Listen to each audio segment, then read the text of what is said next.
Hey, what is going on, everybody? Welcome into the Wednesday edition on my YouTube channel. For subscribers, you already know what I'm going to do. If you are a first-time listener, it's pretty simple. You can base it off the name. I'm going to give you out my top starts for the quarterback, running back, wide receiver, and tight end position, and my sits for each position as well. So let's just go ahead and dive into my top starts and sits for quarterbacks this week. My top start, Daniel Jones against the Kansas City Chiefs. As everybody kind of knows by this point, the Chiefs have one of the worst defenses in the league. They struggle to stop the run. They struggle to stop the pass. And in terms of fantasy football against the quarterback position, they're giving up the second most points per game allowed, 24.2 points. And then you got Daniel Jones, who has his own rushing ability, so he can bring you a high floor this week, especially because I think I'm in the belief the Kansas City Chiefs are not going to only score 3 points against the Giants this week. So you can bet on this being I wouldn't call it a shootout where it's a back and forth battle. I could see the Chiefs go bumping up to like a 14-0 lead to start that game on Monday night, and then Daniel Jones has to see if he can carry his team back. Now, I'm not sure where things stand as far as injuries. The Monday night teams, they don't start practice for this week until tomorrow. That's when we'll get the first official practice report. But I'm assuming, some of his guys will be able to work back in the lineup, maybe like a Kenny Golladay this week. Maybe they can get a Kadarius Toney. Maybe even they get Saquon Barkley. I'm not sure. I know they're in that range where this is the early portion of where his skill position players could come back. But we will have to see on the final report on Saturday. But regardless, I still think he's a good play because even if he doesn't have all of his weapons, he's going to have to push the ball down the field to play catch up with the Chiefs offense. And I like his rushing ability with his legs this week. My start, I'm just actually going to go ahead and continue this from my top waiver wire pick from last night. I'm going with Carson Wentz against the Titans. The Titans are one of the worst. You hear Titan over there. Titan, why'd you I say the word Titan, and Titan decides he's going to scratch his back and make a bunch of noises on the floor over there. So I do apologize for you guys on that. But back to being focused on this. Carson Wentz going against the Titans this week. This time they are at home. Last time they played the Titans, it was on the road. He had to double sprained ankles. The guy wasn't able to move out of mud, he said. So this time around, he's healthier. He's coming off a good 3-week stretch of playing some really good football. And he's got a good matchup against that Titans secondary, which is missing a couple young guys that they're going to count on this season to be contributors. And as far as terms of the fantasy world, the Titans right now they allow the 6th most points per game to the quarterback position. They're giving up 20.6. So I like the matchup. I'm going to talk about his wide receiver here shortly. Spoiler alert, but I'm assuming T.Y. didn't practice today. We'll have to see if he can come back, but I think this is going to set up for a good game from Carson because this is a huge game for the Colts. They need to win this game to keep their playoff hopes alive, so I expect him to come out balling on Sunday afternoon. My top 2 sits of the week, I'm going with Tua Tagovailoa against the Bills. Last time they played the Bills, they had a very rough outing as an offense. That was the game that Tua actually got hurt when he hurt his ribs. That's when he actually took that shot and put him out for the 3 weeks. And then on top of that, you just don't really love the matchup, right? They have allowed the fewest points per game allowed to quarterbacks this year. They're only giving up 11 points. I know Tua's put together back-to-back good fantasy performances over the last couple weeks. I think he played real football pretty well outside of some really dumb mistakes here and there. But other than that, I just don't like the matchup this week despite his performance from the last 2 games. And if you were thinking about playing him, I would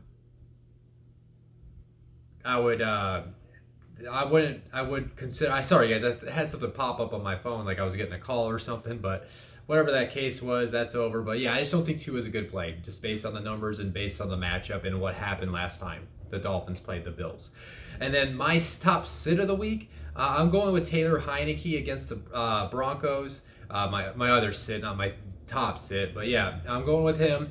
Not only because it just seems like he's not really getting much help. He's not really putting up enough consistency from the quarterback position, not only as a player, but in terms of fantasy as well. And then you look at the Broncos, based on the numbers, they've only allowed the 4th fewest points per game. They're only giving up 14.4. So if you were thinking about streaming him, maybe you've had some success with him here and there this season, I would look towards a Daniel Jones or a Carson Wentz. So again, For the quarterback position, my top starts are Daniel Jones and Carson Wentz, and my top sits are Tua Tagovailoa and Taylor Heineke. Now let's go ahead and move on to the running back position. My top start this week is going to be Joe Mixon against the Jets. The Jets have now, after this past week, have taken over as allowing the most points per game to the running back position, sitting at 29.7. The Jets just suck right now. We saw what the Patriots did last week to them. We saw Damian Harris run all over them for over 100 yards and a touchdown.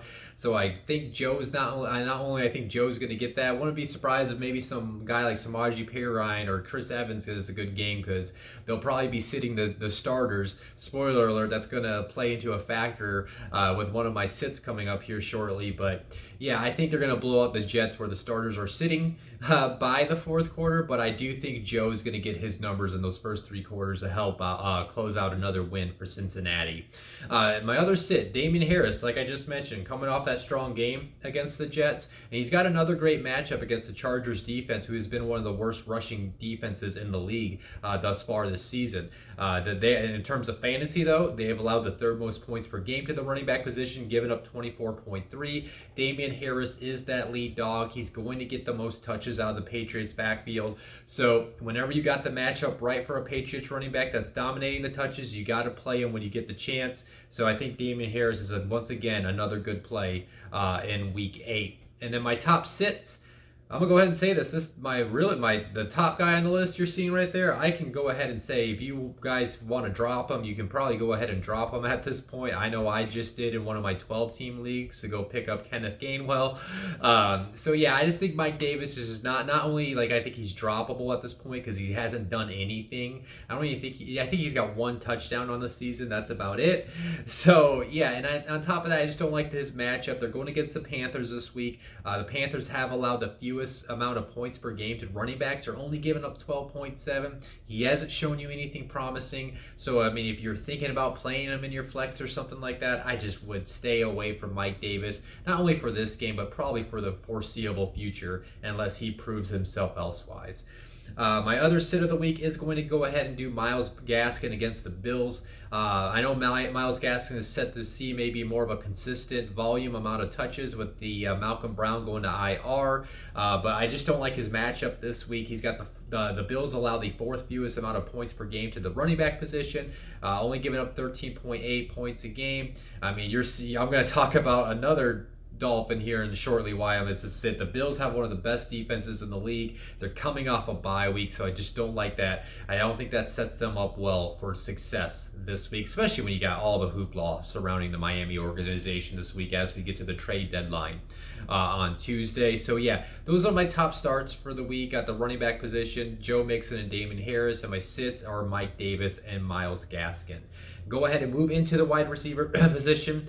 My top start of the week, kind of continuing back from the Carson take, Michael Pittman Jr. against the Titans. They allow the most points per game allowed to the wide receivers this year so far. They're giving up 31.7. Michael Pittman came off that big, huge game against the 49ers where he basically sealed the victory for them on that bomb touchdown. Like I mentioned, Carson Wentz is not only as healthy as he's been this season, but he's playing really good football over the last 3 weeks. He's pushing the ball down the field. He has a trusty target now in Michael Pittman Jr. So I think they're going to continue that success, and I definitely like the matchup against the Titans this week. So if you have Michael Pittman, I think he's a good play this week. And I'll say this too, I had his name on my list. I removed him before I recorded, and just because he did not practice today, T.Y. Hilton. But I think T.Y. is going to push to play this game. They pushed it up till Saturday before they ruled him out last week. I'm leaning. I don't want. Maybe it's my belief in Ty, but I'm thinking he's going to play. I'm just saying, if you have Ty, if you're desperate for a wide receiver play, if Ty does, he's going to play. If something comes out by Friday, I would not mind playing him against that Titans defense. My other starts, I'm going with Cortland Sutton and Jerry Jeudy. Jerry Jeudy's set to make his return this week back to the lineup, and I think him and Cortland Sutton are good plays against the football team's defense. That back end of the defense, that secondary has struggled to defend the pass this year. And as of now, they're allowing the second most points per game to the wide receiver position. They're giving up 30 points a game. I think both players are a good play. I think you can count on Cortland Sutton just because he's been in the lineup. He's been a guy Teddy can target. And Jerry Jeudy, obviously you kind of get those concerns first game back, but that guy's such a dynamic route runner. I think he's going to supplant himself back into the offense and be another guy that Teddy Bridgewater can spread the ball to. So if you got either of them, I definitely like the matchup this week. My sits, like I mentioned, it's a theme that I think you should sit the Dolphins this week. I'm going with Jalen Waddle. As much as I love that kid against the Bills this week, to no surprise, the Bills have allowed the fewest points per game against the wide receiver position, only giving up 14.2 points a game. I'm not going to go into too much of a detail. It's basically a combination of what I said about Tua. It's what I said about Myles Gaskin. Same thing here. Bills have one of the best defenses in the league. They're coming off a bye week. They're going to be as healthy as possible, and they absolutely beat up that offense the last time they faced each other, and I don't see why it would be any different case on Sunday. My other sit kind of was gave that spoiler when I was talking about Joe Mixon, but T. Higgins and Tyler Boyd against the Jets. There's a few reasons. Like if you base it off the numbers, the Jets allow the fourth fewest amount of points per game against the wide receiver position. They're only giving up 18.4 points a game, so maybe you kind of temper your expectations with Jamar Chase, but with how that kid is playing, I'm not telling anybody in their right mind to sit him. That's why I didn't list him, but maybe you temper your expectations. And the thing with T. Higgins and Tyler Boyd, those guys haven't really they just haven't really shown any type of consistency where you can count on them as a fantasy option. And not only that, combined with the numbers that not many wide receivers get points against the Jets, and that's because the running backs are getting all the points against the Jets. So that's a factor. And then, like I said, I think this Bengals team's going to blow them out, where I could see the starters sitting by the fourth quarter at some point. So that takes away the potential volume of targets they can get. So if you got T. Higgins, you got Tyler Boyd, I know the Jets might scream like, oh, this might be the week to play them. I would be hesitant to do that in week 8. So again, my top starts for wide receivers, Michael Pittman Jr. Against the Titans, and then Cortland Sutton and Jerry Jeudy against the football team, and then my sits, Jalen Waddle against the Bills, and then T. Higgins and Tyler Boyd against the Jets. Now let's go ahead and get into the last section of the video. My top starts and sits for the tight end position, starting with Hunter Henry against the Chargers. Let's go ahead and say it's a revenge game. Hunter Henry going against his former team. He's going to not only want to ball out, but he's going to probably be in Bill Belichick's ear asking for a touchdown against his former team. And on top of that, the Chargers have struggled to stop the tight end position. They're right now tied for the most allowed points per game against tight ends. They are allowing 12.9 points a game. Hunter Henry has come along as an option for Mac Jones. So not only he's a good matchup in this week, but he might be a good viable fantasy tight end going forward. Then my other start, Tyler Higby against the Texans. Texans make a weekly appearance at this point against the tight end position. They're basically, I don't know what the analogy is, but it's basically you already know the jackpot numbers at the tight end position if you're looking for a streaming tight end. It's going to be Tyler Higby this week. The Titans right now, they were the most allowed, but right now they are the second most allowed points per game versus the tight end position. They're giving up 12.8 points a game. And on top of that, I looked it up last night because I was curious. The last 4 games, the Texans have allowed a touchdown to a tight end. So I'm betting on Tyler Higby's going to get a touchdown on Sunday. So if you got him or he's available where you can pick him up and stream him, I would definitely consider that. And then my sits this week, Robert Tanyan against the Cardinals. Now I know it might make logical sense. There's no Devontae Adams, there's no Allen Lazard, so they're going to have to get like a Robert Tanyan involved. Other guys are going to have to step up in this offense. He's probably now with Devontae and Allen Lazard, he's probably the biggest body target for Rodgers. So again, it completely makes sense, right? But at the end of the day, you look at the numbers. I don't know if it's Isaiah Simmons in coverage against these tight ends, but the Cardinals are allowing the fewest points per game to the position. They're only giving up 2.2 points a game. So I know logic says maybe Tanyan's a good option this week because of who's not going to be playing tomorrow night. But if you're thinking about him, I would consider different options. My other sit is a guy that's really came along over the last few weeks since Logan Thomas got hurt and went on IR. It's Ricky Seals-Jones against the Broncos. The Broncos right now allowed only the third fewest points per game to the quarterback position. To the tight end position, only giving up 4.2 points a game. It's just an option I'm not really a big fan of. If you can go get a Tyler Higby, that's who I would probably rather stream over Ricky Seals-Jones, just because I don't like this matchup in Denver for the football team's offense outside of maybe Terry McLaurin and Antonio Gibson. Those are like the only guys I would definitely feel comfortable playing against Denver this week. So yeah, those are my starts and sits for tight ends. Hunter Henry against the Chargers, and then Tyler Higby against the Texans, and then Robert Tanyan against the Cardinals as a sit, as well as Ricky Seals-Jones against the Broncos. So yeah, that is my video for you guys today. If you enjoyed this video, as always, please hit the like button. If you haven't subscribed to my channel, please hit the subscribe button. You're going to get these type of fantasy videos every Wednesday. You get my top waiver wire ads and streamable defenses on Tuesday nights, and then on Saturdays I give my regular weekly preview where I dive into each matchup of the week and recap the Thursday night game, and then I will be doing stuff all year round between the draft coverage and random stuff I'll be doing. I got some good plans for the channel as I grow this thing and as I'm able to upgrade my equipment and stuff and whatnot.